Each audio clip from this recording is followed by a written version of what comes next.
ফরিদপুর উচ্চ বিদ্যালয়ের বালিকা শাখায়, যেখানে এই আসনের মধ্যে সর্বাধিক সংখ্যক ভোট হয়েছে, 26,000-এর ঊর্ধ্বে ভোট এখানে হয়েছে একটা শুধু ভবন।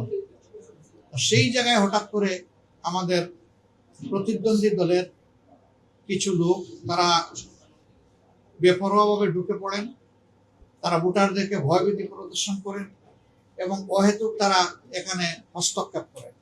এমনকি সেখানে আমাদের যারা ভোটার এবং সমর্থক তাদেরকে তারা শারীরিকভাবে নাজেহাল করে। আমরা বিষয়টি শোনার পরে আবার ফিরে যাই সেখানে। এর আগে আমি একবার গিয়ে এসেছি।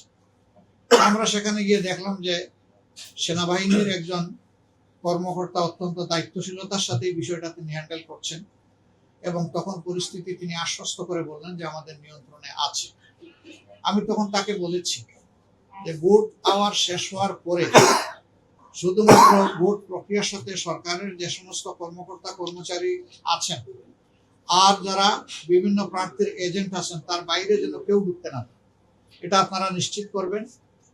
ভিতরের পরিবেশটা এরকম নিশ্চিত করার পাশাপাশি বাইরেও অহেতুক জটলা এবং টেনশন যাতে কেউ সৃষ্টি করতে না পারে সেই বিষয়ে আপনারা আশা করি উপযুক্ত পদক্ষেপ নেবেন।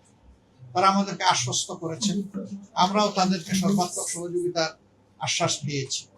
আমরা চাই ভোটটা শান্তিপূর্ণ হোক, প্রত্যেকটি মানুষ এসে তার মতো করে তার পছন্দ মতো ভোটটা দিয়ে যান, ভয়ের সংস্কৃতি যেন তৈরি না হয়।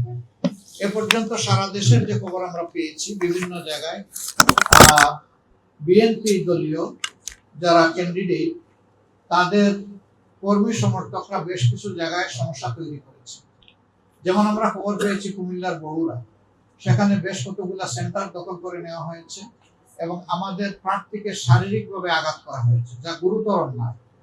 যদি কোনো প্রার্থী অথবা প্রার্থীর সমর্থক কিংবা এজেন্ট কর্মী কোনো ভুল করে থাকেন তাহলে আমি তো হাতে আইন তুলে নিতে পারি, এর জন্য যথাযথ কর্তৃপক্ষ আছে তাদের আমরা সহযোগিতা চাইতে পারি, কমপ্লেইন দিতে পারি। কিন্তু সেখানে তাই করা হয়েছে এবং কিছু সেন্টার তাদের দখলেও তারা সাময়িকভাবে নিয়ে গিয়েছিল। পরে সেনাবাহিনীর হস্তক্ষেপে সেটা অবমুক্ত হয়েছে। আমরা আশঙ্কা করছি ভোট শেষ হওয়ার পরে গণনার সময় ওই ধরনের কোনো বিশৃঙ্খলা যদি তৈরি হয় তাহলে জন আকাঙ্ক্ষার প্রতিফলন হবে না এবং 15.5 বছর জাতি তাদের ভোটের অধিকার হারিয়ে আজকে যাকেই আমি জিজ্ঞেস করেছি যে আপনার কেমন লাগছে, বলে যে আমি খুব এক্সাইটেড, আমি খুব উৎফুল্ল, আমি অন্যরকম একটা অনুভূতি আজকে অনুভব করছি। মানুষের এই যে উৎসব মুখর পরিবেশটাকে যারা বাধাগ্রস্ত করবে তারা অবশ্যই গণতন্ত্রের প্রতি শ্রদ্ধাশীল, এটা আমরা মনে করি।